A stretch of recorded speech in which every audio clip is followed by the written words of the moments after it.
Kathmandu महानगरका mayor तथा rapper Balen शाहको स्वरमा आम नेपाली बुबा बोलको गीत सार्वजनिक गरिएको छ।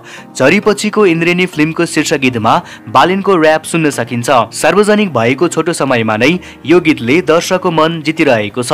महाकवि लक्ष्मीप्रसाद देवकोटाको चर्चित कविता कुन मन्दिरमा जान्छौ यात्रीलाई पनि र्याप शैलीमा गीतमा कम्पोज गरिएको छ। बालेनले यो गीतलाई आफ्ना दिवंगत भएका पिता डाक्टर रामनारायण शाहप्रति समर्पित गरेका छन्। गायन र शब्द बालेनकै रहेको यो गीतमा दीक्षा उप्रेतीको कोरस गाइन्छ। गीतको भिडियोमा फिल्मका केही दृश्यहरू पनि समावेश भएको छ। पौषको 4 गतेबाट रिलिजमा आउन लागेको यो फिल्मलाई अर्जुन घिमिरेले निर्देशन गरेका हुन्। यो फिल्ममा गणेश सुप्रेती, रमेश सुप्रेती, कमलमणि नेपाल लगायत थुप्रै कलाकारहरूको पनि अभिनय रहेको छ। तपाईहरुलाई पनि काठमाडौँ महानगरपालिकाका मेयर बालेन्द्र शाहको यो नयाँ रिलिज भएको गीत सुन्दा कस्तो लाग्यो कमेन्ट गर्नुहोस्।